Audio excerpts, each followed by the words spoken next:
साहिब भैया। साहिब जी भैया मेरी एक समस्या है। बताइए। भैया मेरा नाम खंड हो रहा है, तो मैंने वहाँ पे मतलब वहाँ बात करी तो वो कह रहे लौनी वाले कि यहीं आना पड़ेगा, केंद्र पे ही आना पड़ेगा, और वहाँ पे जाओ तो फिर कहते कि सपनाम लेना पड़ेगा। नाम कब लिया था? भैया मेरा 1 साल हो गया नाम लिए तो मेरे को। तो नाम कैसे खंड हो गया? बस मैं गलती से भैया किसी के जन्मदिन की वो आई थी पूरी, और वो हॉट केस में रखी थी, वो मैंने खा ली गलती से भैया। और जब से मेरी तबीयत खराब 11 जून का था वो जन्मदिन, और मेरी 16 जून से तबीयत खराब चल रही है भैया, बहुत ही ज़्यादा चल रही है, बहुत ही ज़्यादा। आत्महत्या करने का मन कर रहा बस अब मेरा, और कोई चारा नहीं है मेरे पास।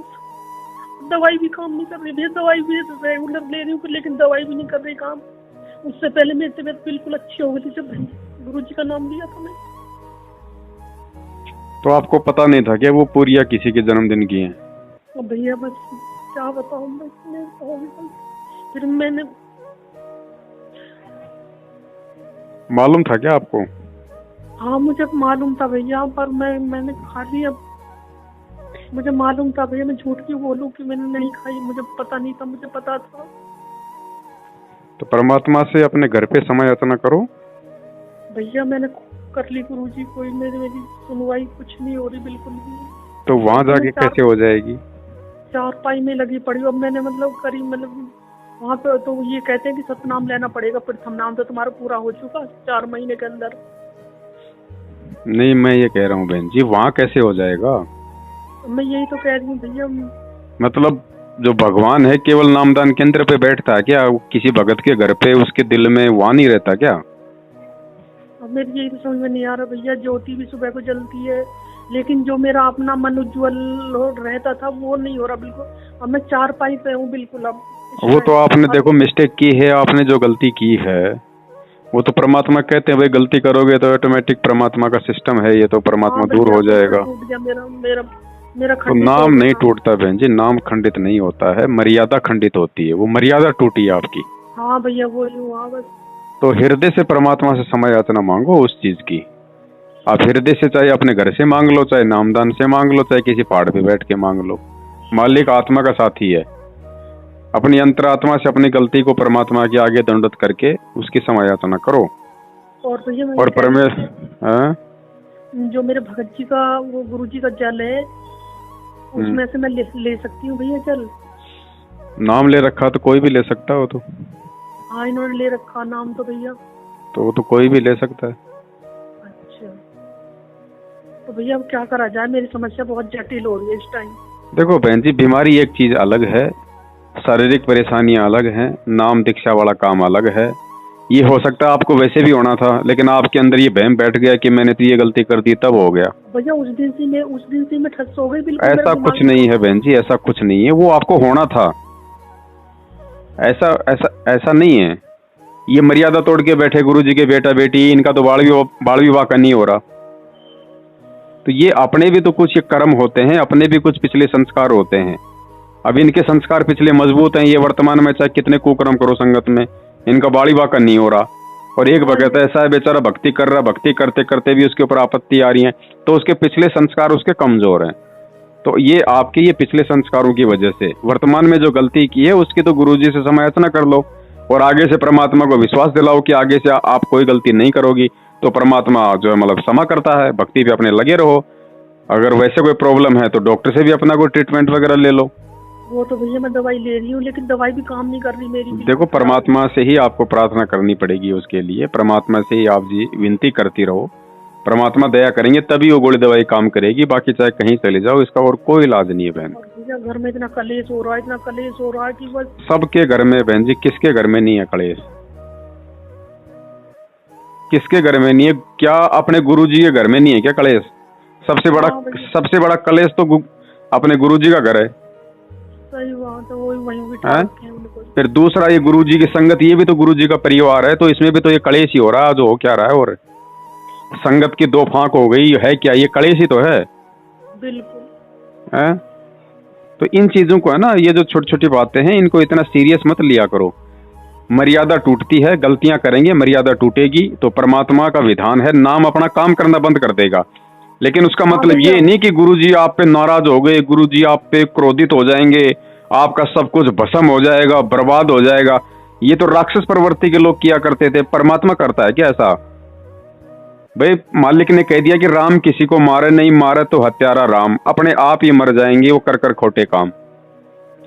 जैसा हम करेंगे वैसा हमें हमारे वो कर्म मिलते हैं। अब वो कर्म चाहे हमारे को 10 साल बाद मिले, चाहे वो कर्म हमारे को तुरंत मिल जाएं, वो हमारे संस्कारों पे है। इसमें परमात्मा का कोई रोल नहीं है बहन जी कि हमने गलती करी वो तुरंत परमात्मा ने हमारे को सजा दे दी। लोग इतने अच्छे अच्छे काम करते हैं, परमात्मा तुरंत उनको लाभ क्यों नहीं देता? भैया समय तो मेरा बहुत लंबा खिंच गया, बहुत लंबा। सन 90 से है मेरे साथ ही समस्या, सन 90 से। तो आप ये बात बताओ ना कि ये समस्या आपकी पहले से है। हाँ सन 90 से है भैया समस्या तो मेरे साथ। तो ये तो पहले भी तो थी बहन जी। अभी अभी समस्या को काटेगा तो परमात्मा ही काटेगा। और परमात्मा की भक्ति और परमात्मा से समय याचना और आगे मर्यादाओं का ध्यान रखना, यही एकमात्र समाधान है और कोई समाधान नहीं है। मैंने कहा भैया से बात करके देखूं। देखो आपने शुरुआत में आपने नामदान केंद्र से नाम लिया, उस समय आपको सच्चाई का नहीं पता था, ठीक है।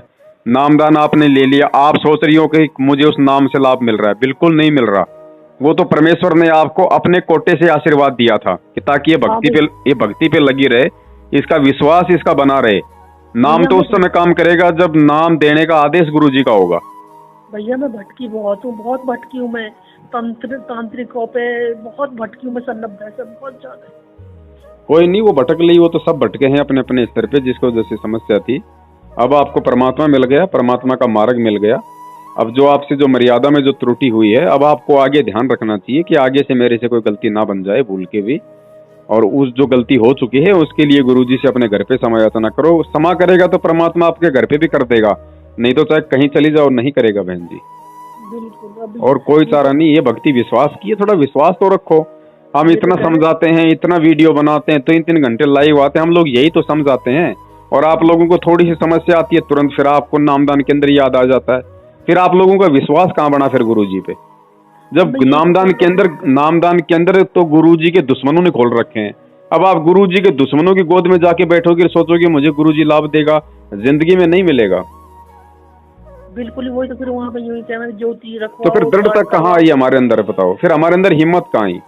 अब आप इतने दिनों से वीडियो भी देख रही हो, समझ भी रही हो, और आपको थोड़ी सी समस्या क्या आ गई, फिर आपको नामदान के अंदर की तरफ मतलब जाने का मन कर रहा है। आपने तो उनसे बात ही नहीं करनी चाहिए। मैं नहीं करी फिर भैया, जब उन्होंने कहा ना कि सतनाम लेना पड़ेगा, अब फिर नाम तो तुम्हारा पूरा हो चुका। मैंने कहा नहीं तो उनसे इतनी भी बात करने की क्या आवश्यकता थी? इसका मतलब आपको विश्वास ही नहीं था। आपको ये था कि भैया मैं तो नामदान के अंदर पे चलो, उन्होंने सतनाम की वो आपके वो शर्त लगा दी, वरना आप तो कब का नाम शुद्ध करवा लेती वहाँ। मैं गई नहीं भैया, इसलिए तो मैं नहीं गई। बहन जी थोड़ा सा ना ज्ञान को आधार बनाओ, बिना ज्ञान आधार बनाए विश्वास पैदा ही नहीं होगा गुरुजी पे, और विश्वास पैदा नहीं होगा तो चाहे कहीं भ्रम लो भटक लो बहन जी, कोई लाभ नहीं है। हाँ भैया सही बात। अरे मरो होगी, इससे ज्यादा क्या हो जाएगा? कोई पहली बार थोड़ी अपन जो है वो मरेंगे। इतना परमात्मा पे विश्वास कर लो कि परमात्मा तेरे चरणों में तो मौत भी आएगी तो मेरा कोई फायदा ही होगा इसमें। तो इतना विश्वास करो ना परमात्मा पे। घर में गोली दवाई पड़ी है, घर में चरणामृत पड़ा, घर में परमात्मा का प्रसाद रहा, वो डॉक्टरों का जो है वो गंदगी हम खा के अपने आप को ये सोचते हैं कि मैं ठीक हो जाऊंगी।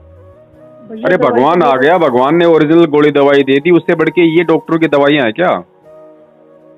कुछ नहीं है भैया, सब बेकार। ये विश्वास बिना बहन जी भक्ति नहीं बनेगी, ना आगे चलेगी। ध्यान रखना, परमात्मा जबरदस्ती नहीं करेगा, उसका भी तो वचन है। सृष्टि रचना को समझो बहन, काल के साथ परमात्मा का भी एग्रीमेंट है। परमात्मा जबरदस्ती नहीं करेगा। कहे कबीर सुनो भाई साधो मैं तो हूँ विश्वास में, जिसको विश्वास है उसके सब कुछ सिद्ध है। बाकी चाहे बहन जी कहीं भी जाती रहो, कहीं भी आती रहो, देखो हमारी तो ड्यूटी है भोंकने की, हम तो भोंकेंगे भाई। हम तो भक्तों को, हमें जो लगेगा कि ये गलत है, ये गुरुजी के ज्ञान के खिलाफ है, हम तो वहां पे रोकेंगे, टोकेंगे, हम तो बोलेंगे, हमारी ड्यूटी है। अब आप लोगों ने क्या करना भाई, अपना स्टैंड आप लोग क्लियर करो। कब तक ऐसे करते रहोगे आप लोग? जब तक वही बात है, हमें गुरुजी कहते हैं बेटा इन मेले में जाना छोड़ो, बद्रीनाथ केदारनाथ जाना छोड़ो, मंदिरों में जाना छोड़ो। और मान लो मैं बात बता रहा हूँ बहन जी, उसके बाद भी अगर हम वहां जाना नहीं छोड़ेंगे तो ये दुनिया कैसे छोड़ेगी? तो गुरुजी का मार्ग क्या है, मैनेजमेंट हमें किस मार्ग पे लेके जा रहा है, ये दुकानें इन्होंने क्यों खोल रखी हैं, इन चीजों को भी तो समझना जरूरी है ना। अपने लिए कर रखा भैया बंदोबस्त इन्होंने। तो बंदोबस्त कर रखा तो बहन जी हम उसमें क्यों सहयोग करें जाके? बिल्कुल। भगवान को जानवर थोड़ी है जो नामदान केंद्र वालों ने उसको बांध के रखा हुआ, वहां जाएंगे तो ही लाभ देगा। फिर तो वही बात हो गई, पहले लोग जंगलों में जाते थे, तपस्या करते थे कि भगवान मिलेगा गुफाओं में। गुरुजी कहते हैं अगर भगवान को जंगल में किसी ने पेड़ के थोड़ी बांध रखा है, विश्वास है तो तेरे घर पे भी है, नहीं तो कहीं नहीं है। फिर तो ये विश्वास करो बहन जी परमात्मा पे। पहले देखो अपने आप को मजबूत करो, अपने आप को दृढ़ करो, भगवान आपके घर पे आ जाएगा। चलो ठीक है भैया, मेरी अब आपसे बात होगी तो मैं करो परमात्मा से प्रार्थना, मालिक से करो। परमात्मा आगे से नहीं करूंगी बिल्कुल भी, चाहे मेरी जान चली जाए। और हिम्मत तो बहन आपने लेके आनी पड़ेगी। हाँ भैया। अब वो जिसका भी बर्थडे था, किसी का भी था, आपको मालूम था, आपने उसको मना कर देना चाहिए था उसको उसी समय। भैया मना मैं तो कर देती हूँ, वो ये बच्चे हैं ना, बच्चे दौड़ कर लेते हैं परोसे तो को। बच्चों को खाने दो ना। आपने क्यों खाए भाई? आपने क्यों खाए बहन जी? बच्चे तो कल को जो है मतलब कोई बंदूक लेके घर पे धर देंगे तो आप क्या अपने खोपड़ी में लगा के उसको चलाओगी? तो जब आपको पता है कि इन्होंने वो आन उपासना का सारा काम ले आए, वो पूरियां ले आए, वो हमारे लिए वो बंदूक है। मैं तो भैया मेरे जहर का ही काम कर दिया बिल्कुल। अब इसकी समायता न करो परमात्मा से, परमात्मा ही माफ करेगा और कोई चारा नहीं है बहन जी। अगर आप चाहो कि भाई नामदान केंद्र पे जाके ठीक हो जाओगे तो देखो मैं आपको मना नहीं करता, मैं तो जो सही है वो आपको बता रहा हूँ, जो गलत है वो आपको बता रहा हूँ, बाकी आपकी मर्जी है ना। हमने आज तक किसी को मना किया वहां जाने से। कोई फोन आता है नामदान के लिए, हम तो कहते हैं भैया देखो बात तो ये है हकीकत, बाकी तुझे नाम लेना तो शौक से जाके ले, बाद में तू अपनी जो कमजोरी का जिम्मेदार तू स्वयं होगा। सही बात है। चलो ठीक है भैया। बहन जी एक बात बताओ, हम भी तो बैठे हैं 7 साल से, हम कौन से नामदान पे जा रहे हैं? हमने कब शुद्ध करवा लिए? भैया मेरी तो बुद्धि बिल्कुल ऐसी छीण हो रही है बिल्कुल मेरी। ये तो देखो कम से कम हम भी तो जी रहे हैं, हम भी तो इसी दुनिया में आपके सामने हैं, हमारे तो जुकाम भी नहीं होने दे रहा परमात्मा। बिल्कुल। तो ये दृढ़ता लेके आओ, फिर भगवान दूर थोड़ी है। अब वो प्रहलाद भगत की परमात्मा ने आग से रक्षा की, उसने नाम ले रखा था क्या बहन जी? तो विचार करो, परमात्मा हमारे अच्छे कर्मों के चलते और हमारे पिछले संस्कारों के चलते हमारे साथ में रहता है। तो पिछले संस्कार नहीं है तो वर्तमान में बनाओ। भक्ति किस लिए दी है परमात्मा ने? संस्कारों को मजबूत करने के लिए तो दी है। भैया पूरी रात में यूं निकल जाती और विश्वास पैदा करो बहन जी। वो 10 साल का बच्चा था प्रहलाद, उसको इतना विश्वास था कि भगवान मेरी रक्षा करेगा, मुझे आग में नहीं जलने देगा, जबकि आग किसी को छोड़ती है क्या? तो ये परमात्मा ने किससे कहानी इसीलिए तो सुनाई बहन जी, ताकि उतनी दृढ़ता हमें भी हमारे अंदर लेके आनी पड़ेगी आज, तभी भगवान हमारे निकट आएगा, नहीं तो नहीं आएगा। क्योंकि विधान वही है परमात्मा का। अगर प्रहलाद को विश्वास नहीं होता तो वो जलता, वो आग में वो जलता। मीरा को विश्वास नहीं होता तो वो जहर खा के मरती। द्रौपदी को विश्वास नहीं होता तो वो उसको भरी सभा में उसको निर्वस्त्र किया जाता। हाँ जी। सारा खेल विश्वास का है बहन जी। अब द्रौपदी ने तो खाली एक 9 इंच का टुकड़ा दिया था, आपने तो परमात्मा की मंत्रों का जाप किया। बताओ उससे ज्यादा भक्ति आपके पास, फिर भी आप मतलब डरी हुई हो।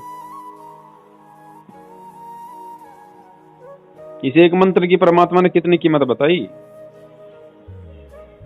लेकिन हमें विश्वास नहीं है ना कि ये मंत्र इतनी कीमती हैं। या हम जो दान पुण्य करते हैं वो पूरा विश्वास है कि गुरुजी कर लेंगे मेरा, तो इतनी मैं भटकी तो गुरुजी काटेंगे तो गुरुजी के भरोसे रहो बहन जी। विश्वास तो पैदा करना पड़ेगा, आज कर लो चाहे कल कर लो चाहे अगले जन्म में कर लेना। जब तक जो परमात्मा की जो टर्म्स एंड कंडीशन है इस आत्मा के लिए, जब तक हम वो कंप्लीट नहीं कर लेंगे ना, क्योंकि आत्मा जब तक बहन जी भक्ति से परिपक्व नहीं होगी ना, तब तक यहाँ से नहीं छूट सकती। नहीं छूट। माड़ी होता है ना, माड़ी, वो कभी भी आम से किसी भी उसको कच्चे आम को नहीं तोड़ता, और आम जब पक जाता है ना तो अपने आप टूट जाता है। हाँ भैया। तो जब तक हम अंदर से तैयार नहीं होंगे ना इस भक्ति से, इस विश्वास से, इस दृढ़ता से, इस जो है समर्पण भाव से, तब तक हम वहां जाने के लायक नहीं बनेंगे बहन जी। अभी तो हम यहाँ के सुखों के लिए इतने मारी मारी कर रहे हैं। सोचो हमारा शरीर ठीक नहीं हो रहा तो हम कहाँ तक की भक्ति कर रहे हैं बताओ। भैया कितने मुकदमे हैं गुरुजी पे? परमात्मा पे कोई मुकदमे नहीं है, ठीक है। परमात्मा के खेल को समझो, परमात्मा के मिशन को समझो। उस पे कौन मुकदमे लगा देगा? दुनिया का मुकदमा जिसकी कोर्ट में हो उस पे कौन मुकदमा लगा देगा बहन जी? गुरुजी पे कोई मुकदमे नहीं है, गुरुजी पे ना, गुरुजी पे कोई केस है, ना कोई मुकदमा है, ना गुरुजी जेल में बैठे हैं तो जेल में भी बैठे हुए हैं। ज्ञान आधार से समझो इस परमात्मा को, इसने आना होगा ना, इसके सेकंडों का काम है। जिन लोगों ने मुकदमे लगाए हैं ना, वही लोग उसके पैर पकड़ के लेके आ जाएंगे। और बताओ,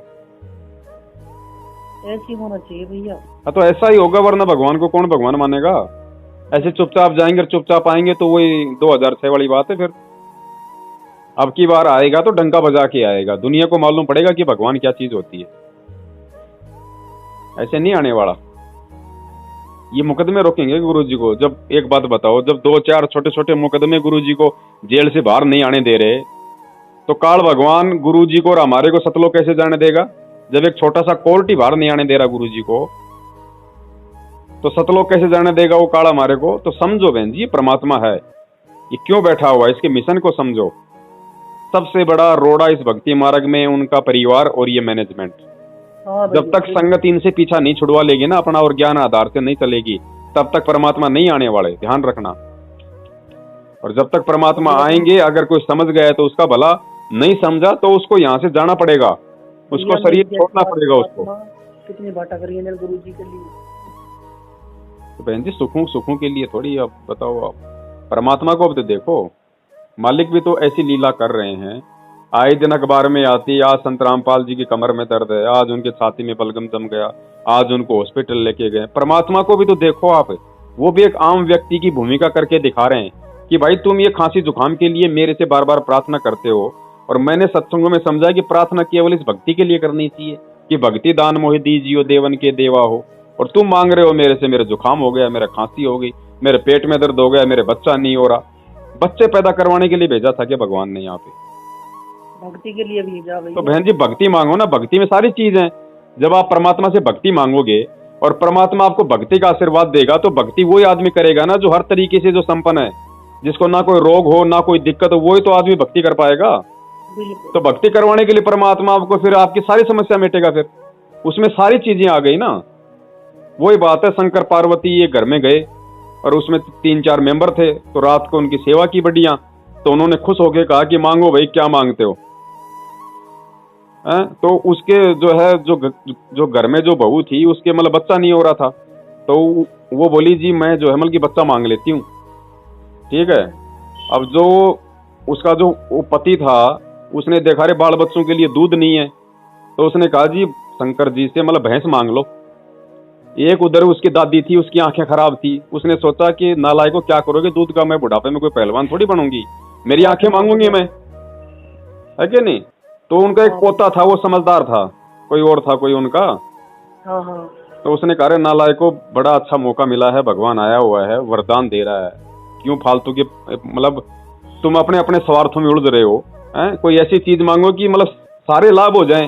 तो बोला क्या मांगे? तो बोला तू मांग रही है बेटा, यूं मांग रहा है दूध भैंस, तू मांग रही है अपनी आंख। तो बोला दादी एक काम कर। बोले हाँ। बोले शंकर जी से ये बोल कि हे भगवान, मैं अपनी आंखों से अपने पोते को दूध पीता हुआ देखना चाहती हूँ। तो उसने ये वरदान मांगा, तो उसमें उसके पोता भी आ गया और दूध भी आ गया और बुढ़िया की आंख भी आ गई। तो बहन जी, परमात्मा कहते हैं नालायक को मेरे से क्या मांग रहे हो?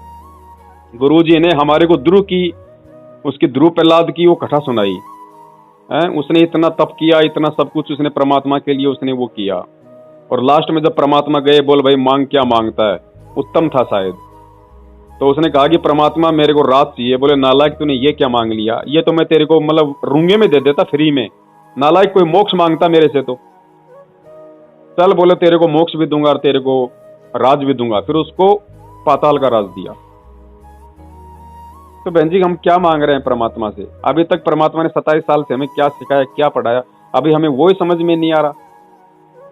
इन्होंने 4 नंबर संगत में डाल दिए, प्रार्थनाओं के नंबर, इनका अपना धंधा, संगत मूर्ख बन रही है। हाँ जी, कुआं खोद रहा हूँ, प्रार्थना लगाओ।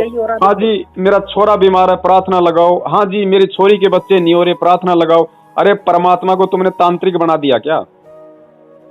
जो डिमांड करनी थी वो तो कोई कर नहीं रहा। मोक्ष के लिए किसी ने आज तक प्रार्थना लगाई है? 7 साल हो गई मैनेजमेंट वालों को 4 नंबर डाल के संगत से प्रार्थनाओं के नाम पे लूटमार करते हुए। आज तक एक ऐसी प्रार्थना बता दो जो किसी भगत ने लगाई हो परमात्मा से कि गुरुजी मुझे मोक्ष चाहिए। वो मोक्ष की वो डाल देंगे तो भैया इनकी फिर कमाई कहाँ से होगी? समझो बहन जी इन चीजों को, परमात्मा अब क्या कोई ढोल बजा के समझाएगा क्या? ठीक है भैया सच साहिब। विश्वास रखोगी तो सब काम होंगे, नहीं तो बहन जी कुछ नहीं है। ये परमात्मा हाथ में आ गया और ये हाथ से ऐसे छूट जाएगा, मालूम भी नहीं पड़ेगा। ये मांगते रह जाओगे यहाँ पे।